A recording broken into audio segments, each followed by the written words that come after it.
Hello दोस्तों, स्वागत है मेरे YouTube channel Dnyaneshwar Jaiswal classes में। आइए आज पुनः बात करते हैं छत्तीसगढ़ साप्ताहिक करेंट अफेयर के अंतर्गत 14 सितंबर से 20 सितंबर 2020 की प्रमुख करेंट अफेयर। तो देखते हैं क्या क्या है। सबसे पहला, छत्तीसगढ़ पुलिस ने सीजी कोप मोबाइल ऐप लॉन्च किया। तो छत्तीसगढ़ पुलिस विभाग ने एक मोबाइल ऐप लॉन्च किया है, उसका नाम है सीजी कोप, ठीक है, जो कि प्ले स्टोर में उपलब्ध है। इसे आप अपने मोबाइल पर भी डाउनलोड कर सकते हैं। तो छत्तीसगढ़ पुलिस द्वारा विकसित ऐप है सीजी कोप। अपराध नियंत्रण में नागरिकों एवं पुलिस के बीच सेतु का कार्य करेगा यह ऐप। तो जानते हैं क्या खास बातें हैं। बिना थाना जाए 14 प्रकार की सेवाओं का लाभ मिलेगा इस ऐप से, ठीक है। इसमें क्या क्या सेवाएं हैं? FIR, क्लू साझा, caste status, police telephone number रहेगा, चोरी, गुम, जब्त मोबाइल, गुमशुदा व्यक्ति, हेल्पलाइन सेवाएं इत्यादि को मिलाकर के टोटल 14 प्रकार की सेवाओं का लाभ मिलेगा इस मोबाइल ऐप से। देखते हैं अगला करेंट अफेयर। अगला करेंट अफेयर है सबरी मार्ट का शुभारंभ, ठीक है। सबरी मार्ट, सबरी जो नदी है हमारे छत्तीसगढ़ के दक्षिणतम हिस्से में प्रवाहित होती है, जो कि सुकमा जिला और उड़ीसा की बॉर्डर बनाते हुए प्रवाहित होती है, और यह गोदावरी नदी में जाकर के आंध्र प्रदेश में कूनावरम के पास मिल जाता है।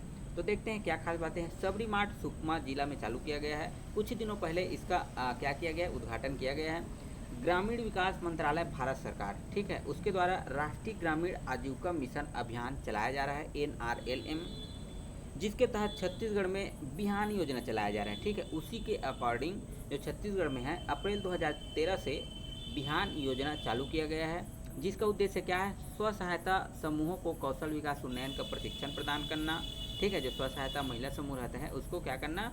कौशल विकास उन्नयन का प्रशिक्षण प्रदान करना और महिलाओं को आत्मनिर्भर बनाना। ये प्रमुख दो उद्देश्य है इस बिहान योजना का।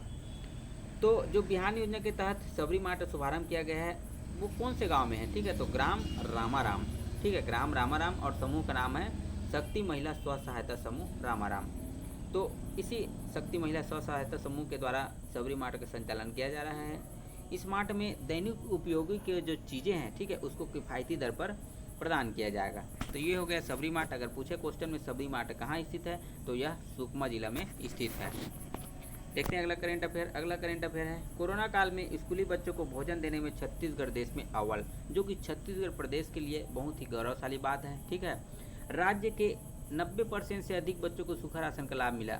वर्तमान जो परिस्थिति है, कोरोना काल की भयावह इस परिस्थिति से गुजर रही है, जो कि एक सभी के लिए बहुत ही दुखद क्षण है, ठीक है। राज्य के 90% से अधिक बच्चों को सूखा राशन का लाभ मिला है। ऑक्सफैम इंडिया करके एक संस्था है, उसी के सर्वेक्षण में यह बात सामने आई है। लगभग 43,000 स्कूलों में 29 लाख बच्चों को मध्याह्न भोजन के तहत सूखा राशन का लाभ मिला है। देखते हैं अगला करेंट अफेयर। अगला करेंट अफेयर है हाईवे पेट्रोलिंग के लिए 15 वाहन शामिल, ठीक है। हाईवे पेट्रोलिंग के लिए 15 वाहन शामिल। तो जो हाईवे पेट्रोलिंग है, उसके जो हाईवे पेट्रोलिंग पुलिस है, उसके लिए उनको जल्द से जल्द कुछ भी दुर्घटना होती है, ठीक है, या फिर कहीं भी कुछ एक्सीडेंट हो जाता है या किसी को राहत पहुंचाना है, तो उसके लिए जो छत्तीसगढ़ सरकार है, उन्होंने 15 वाहनों को हरी झंडी दिखाई है। इसका उद्देश्य क्या है, देखते हैं। हाईवे में सड़क दुर्घटना में पीड़ित व्यक्ति को नज़दीकी अस्पताल तक पहुँचाना, हाईवे में अपराध नियंत्रण करना और सुगम, सुरक्षित और निर्बाध रूप से आवागमन को संचालित करने के लिए इस हाईवे पेट्रोलिंग के लिए 15 वाहनों को छत्तीसगढ़ सरकार ने हरी झंडी दिखाई है। हाईवे पेट्रोलिंग वाहन जो है अत्याधुनिक और तकनीकी संसाधनों से लैस रहेगा, जो कि वर्तमान में कुछ दिनों पहले ही इसको हरी झंडी दिखा दी गई है, जो कि हाईवे में कार्यरत हो गया है। देखते हैं अगला करेंट अफेयर। तो अगला करेंट अफेयर है राजमेरगढ़ और कबीर चबूतरा में 7 करोड़ से बनाए जाएंगे इको रिजॉर्ट व कैफेटेरिया। जो इको रिजॉर्ट और कैफेटेरिया है, इसका चलन वर्तमान में बहुत ही ज़्यादा हो रहा है और होना भी चाहिए, क्योंकि ये जो है, ठीक है, जो वर्तमान परिस्थिति के अनुसार लोग जंगलों में घूमने जाने पसंद करते हैं, ठीक है। उसको जो शांति चाहिए रहता है वो जंगलों में रहता है, तो उस स्थान को डेवलप कर दिया जाए जिससे लोग और अट्रैक्शन हो जाए, इसलिए इको रिजॉर्ट और कैफेटेरिया को बनाया जा रहा है। लेकिन बात करें राजमेरगढ़ और कबीर चबूतरा, जो स्थित है गौरेला, पेंड्रा और मरवाही में, ठीक है। गौरेला, पेंड्रा, मरवाही जिला बनने के बाद यहाँ पर जो छत्तीसगढ़ सरकार है, इसकी जो कार्य योजना है और विकास की कार्य है, बहुत ही तेज़ी गति से करवाया जा रहा है। तो देखते हैं, राजमेरगढ़ और कबीर चबूतरा की प्राकृतिक छटा और ऐतिहासिक महत्व का सम्मान करते हुए इस इको रिजॉर्ट और कैफेटेरिया को बनाया जाएगा, जो कि मध्य प्रदेश बॉर्डर के आसपास ही स्थित है। ठीक है, अगर देखिए इसकी जो लंबाई है, राजमेरगढ़ गौरेला से 30 किलोमीटर और जो कबीर चबूतरा है 50 किलोमीटर की दूरी पर स्थित है। तो यहाँ बनाए जाएंगे इको रिजॉर्ट और कैफेटेरिया। देखते हैं अगला करेंट अफेयर। अगला करेंट अफेयर है आदिवासी संग्रहालय व अनुसूचित जनजाति अनुसंधान संस्थान नवा रायपुर। ठीक है, तो क्या क्या खास बातें देखते हैं। TRI भी बोलते हैं इसको इंग्लिश में। ठीक है, tribal research institute, tribal research institute, स्थान नवा रायपुर, जल्द ही लोकार्पण किया जाएगा। ठीक है, बनकर तो तैयार हो गया है लेकिन इसका लोकार्पण करना भी बाकी है। लोक निर्माण विभाग, पब्लिक वर्क डिपार्टमेंट PWD के द्वारा निर्मित किया गया है इस भवन को। लागत कितनी आई है, तो लागत आई है 27 करोड़ रुपया। प्रमुख भवन अगर बात करें इसमें क्या क्या प्रमुख भवन है, तो एक संग्रहालय है, प्रशिक्षण केंद्र है और अनुसंधान केंद्र है। देखते हैं इस जो संस्थान बना है उसका उद्देश्य क्या है, किस उद्देश्य से इसको बनाया गया है। तो जनजातीय संस्कृति के संवर्धन और संरक्षण के लिए इसको बनाया गया है। जनजातियों की भाषा, बोली और लुप्त हो रहे वाद्य यंत्रों का संरक्षण का कार्य किया जाएगा और जनजातियों से जुड़े शोध कार्य भी इस संस्थान में होगा। तो ये हो गई आदिवासी संग्रहालय और अनुसूचित जनजाति अनुसंधान संस्थान। अगर पूछे क्वेश्चन में कहाँ स्थित है, तो ये है नवा रायपुर में। देखते हैं अगला करेंट अफेयर, कोरोना विजय रथ। कोरोना विजय रथ, ठीक है, विजय रथ अर्थात रथ तो नहीं है बट एक गाड़ी में इसको लोगों को जागरूक करने के लिए एक गाड़ी में, ठीक है, जो ध्वनि यंत्रों का उपयोग करते हुए इसको कोरोना विजय रथ को हरी झंडी दिखाई गई है।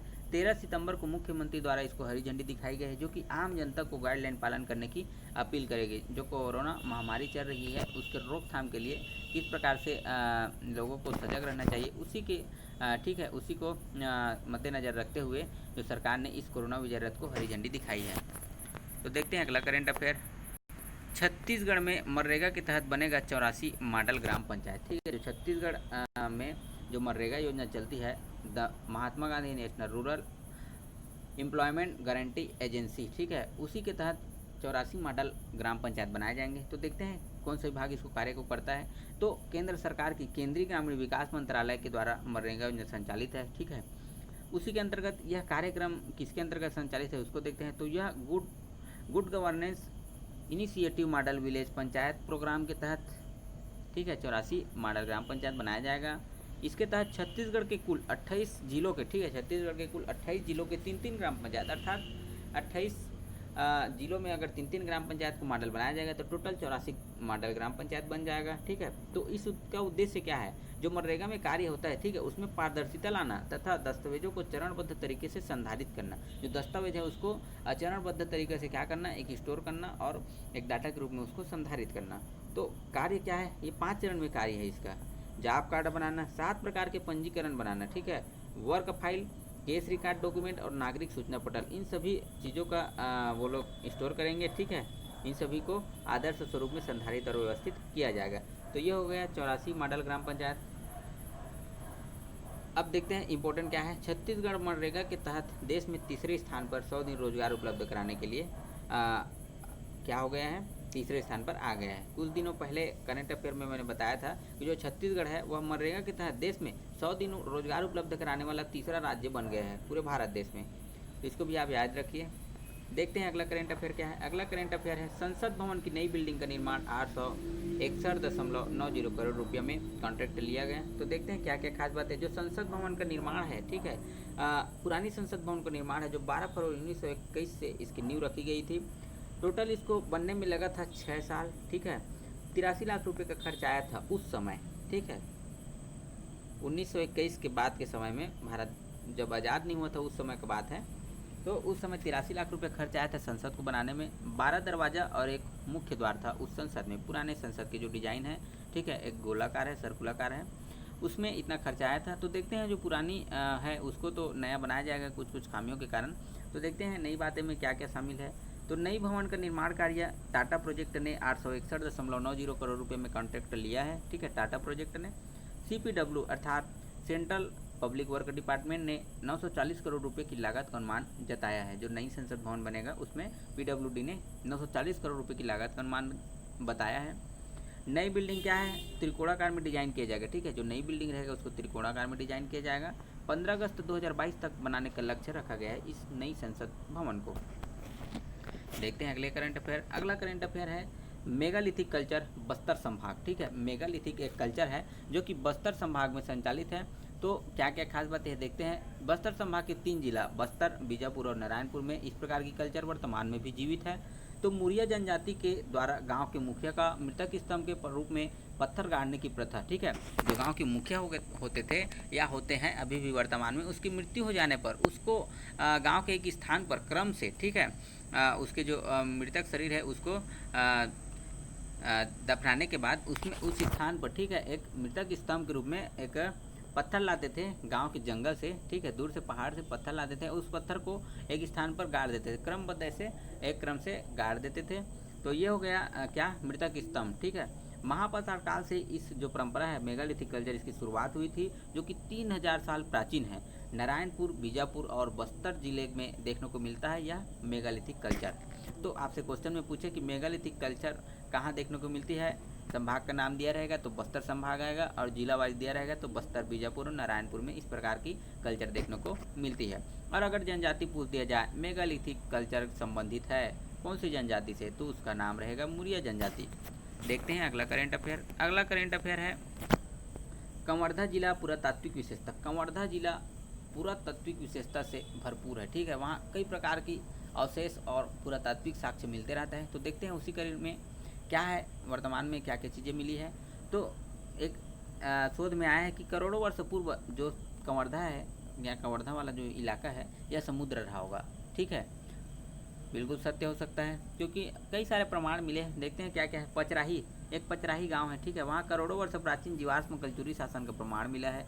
जो बकेला ग्राम है वहाँ जैन धर्म की मूर्ति, पार्श्वनाथ की मूर्ति मिली है, ठीक है, जिसको पंडरिया के एक जैन मंदिर में स्थापित किया गया है। शिवलिंग और त्रिशूल भी मिला है। सिली, ग्राम सिली, ये इम्पोर्टेंट है क्योंकि यहाँ पर आदि मानव युग के हथियार, बर्तन, खिलौना प्राप्त हुआ है। 1500 वर्ष पुरानी मंदिर व मूर्तियाँ प्राप्त हुई है। 15 करोड़ वर्ष जीवाश्म यही प्राप्त हुआ है, ठीक है, जो समुद्र रहा होगा उसका आकलन कहाँ से किया, इसी ग्राम में जो प्राप्त हुआ जीवाश्म, एक घोंघा का जीवाश्म प्राप्त हुआ है 15 करोड़ वर्ष प्राचीन, ठीक है, करोड़ों वर्ष पहले यह क्षेत्र समुद्र होगा ऐसा कहा गया है। रबेली, ग्राम रबेली, 150 लोगों का समूह जो है नाच गान करते हुए पत्थर पर अंकित भित्तियाँ प्राप्त हुई है, जो कि पत्थर को ठोकने से और यहाँ पर बांसुरी की आवाज़ भी प्राप्त होती है, ऐसा ग्राम रबेली में प्राप्त हुआ है। अब देखते हैं ग्राम चौरा ग्राम, ठीक है, चौरा ग्राम, जो चौरा ग्राम है वहाँ पर 24 दिसंबर 2018 को दुकालू पटेल के खेत में चतुर्भुज गणेश की प्रतिमा प्राप्त हुई थी। 13वीं शताब्दी पढ़ी नागवंश का बताया गया है इस गणेश जी की प्रतिमा को। ग्राम गुड़ा, ठीक है, ग्राम गुड़ा, यहाँ पर 13वीं शताब्दी का सती स्तंभ प्राप्त हुआ है। ग्राम हरमो, यहाँ पर जो ग्राम हरमो है भोरम देव के पश्चिम में ग्राम हरमो स्थित है। यहाँ पर एक भवन प्राप्त हुआ है जिसमें 7 खंड है, ठीक है, छोटा जीना और सीढ़ी भी बना हुआ है, जो कि एक किला था प्राचीन समय में, वर्तमान में तो खंडहर हो गया है। तो इस प्रकार से पुरातात्विक विशेषता के साथ जो कवर्धा जिला है छत्तीसगढ़ की खजुराहो बोला जाता है। और छत्तीसगढ़ की खजुराहो किसको बोला जाता है आपको सभी को मालूम होगा, छत्तीसगढ़ का खजुराहो भोरम देव को बोला जाता है। देखते हैं अगला करंट अफेयर। अगला करंट अफेयर है प्रदेश में पहली बार बाढ़ नवापारा में छोड़ा जाएगा काला हिरण, ठीक है, कहाँ छोड़ा जाएगा, काला हिरण बाढ़ नवापारा अभ्यारण्य में। जो बाढ़ नवापारा अभ्यारण्य जो है बलौदाबाजार जिला में स्थित है। बलौदाबाजार और महासमुंद दोनों के जो बॉर्डर है वहीं पर स्थित है, ठीक है। यहाँ पर प्रवाहित होती है बलमदेई नदी, ठीक है, बलमदेई नदी प्रवाहित होती है। और क्या क्या खास बातें हैं देखते हैं। तो खास बातें हैं 1976 में बना था यह बाढ़ नवापारा अभ्यारण्य। 245 वर्ग किलोमीटर क्षेत्रफल है और 5वां स्मॉलेस्ट जो बाढ़ नवापारा अभ्यारण्य है। 2 साल पहले दिल्ली से कुल 50 काले हिरण को लाए गए थे बाढ़ नवापारा अभ्यारण्य में और उसको रखे गए थे, एक संरक्षण करके रखे गए थे, ठीक है। वर्तमान में जो इसकी संख्या 74 हो गई है, अर्थात ये फायदे वाली बात है। Wild life institute of India ने इस अभ्यारण्य में छोड़ने की अनुमति प्रदान कर दी है, जो कि बहुत ही अच्छी बात है। देश भर में सर्वाधिक काले हिरण की अगर बात करें तो राजस्थान में पाया जाता है।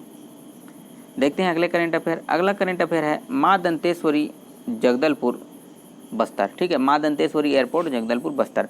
मैंने कुछ दिनों पहले करंट अफेयर में बताया था जो जगदलपुर एयरपोर्ट है उसका नाम माँ दंतेश्वरी के नाम पर रखा जाएगा। तो उसका जो परिवर्तन, नाम परिवर्तन है उसको वर्तमान में कर दिया गया है। जगदलपुर एयरपोर्ट का नाम बदलकर माँ दंतेश्वरी एयरपोर्ट का कर दिया गया है, जो कि वहाँ की जो बोर्ड लगा था वहाँ भी परिवर्तन हो गया है। 21 सितंबर सोमवार से उड़ान सेवा प्रारंभ हो जाएगी, अर्थात कल से। सेकंड विश्व युद्ध 1936 के दौरान, ठीक है, 1939 है ये, 1939 के दौरान सामरिक महत्व की दृष्टि से निर्माण कार्य शुरू हुआ था इस एयरपोर्ट का। ठीक है, देखते हैं अगला करेंट अफेयर। अगला करेंट अफेयर है, विश्व में पहली बार होगा वन भैंसा का कृत्रिम धान। विश्व में हो रहा है, इसका मतलब साफ साफ है कि हमारे देश में भी पहला है और हमारे प्रदेश में भी पहला है। ठीक है, तो विश्व में पहली बार होगा वन भैंसा का कृत्रिम गर्भाधान। कहाँ होगा? उद्यानिकी अभ्यारण्य के रेस्क्यू सेंटर में होगा। ठीक है, गरियाबंद जिले में स्थित है उद्यानिकी अभ्यारण्य। ठीक है, 1983 में स्थापित था उद्यानिकी अभ्यारण्य। 230 वर्ग किलोमीटर इसका क्षेत्रफल है। यहाँ पर सर्वाधिक वन भैंसा पाया जाता है। ठीक है, और इस जो उद्यानिकी अभ्यारण्य है इसको बीचों बीच उद्यानिकी नदी बहती है, जो कि उड़ीसा में जाकर के आगे प्रवाहित होती है। छत्तीसगढ़ में थोड़े से ही प्रवाहित होती है, उड़ीसा में इसका ज़्यादा भाग प्रवाहित है। वन भैंसा की संख्या बढ़ाना प्रमुख उद्देश्य है इस कृत्रिम गर्भाधान का। तो प्रोसेस क्या है गर्भाधान का देखते हैं। ठीक है, तो दीप आशा करके एक मादा वन भैंसा है और छोटू एक नर वन भैंसा है। ठीक है, जो दीप आशा का जो आर्टिफिशियल इन्फेमिशन है और छोटू के नर भैंसा है उसका सीमेन आपस में इसको प्रिजर्व करके रखा जाएगा अंजोरा दुर्ग में। ठीक है, फिर इसी के से क्लोन तैयार किया जाएगा, उसको दीप आशा के गर्भ में गर्भाधान कराया जाएगा। तो इस प्रकार से यह छत्तीसगढ़ और पूरे देश के लिए नया इन्वेंशन होगा। वन भैंसा से क्लोनिंग कर, ठीक है, वन भैंसा से क्लोनिंग कर बच्चे पैदा का प्रयोग दुनिया में प्रथम बार होगा। छत्तीसगढ़ की राजकीय पशु है वन भैंसा, जिसका साइंटिफिक नेम है ब्यूबेलस ब्यूबेलिस। तो ये तो हो गया आज का प्रमुख करंट अफेयर। ठीक है, वीकली करंट अफेयर। मिलते हैं अगले वीडियो में, तब तक के लिए धन्यवाद। अगर आपने अभी भी इस YouTube चैनल को सब्सक्राइब नहीं किया है तो सब्सक्राइब कर लीजिए। इसी प्रकार के वीडियो आपको मिलते रहेगा हर सप्ताह। ठीक है, लाइक शेयर और सब्सक्राइब भी कर दीजिए। धन्यवाद। जय हिंद, जय छत्तीसगढ़।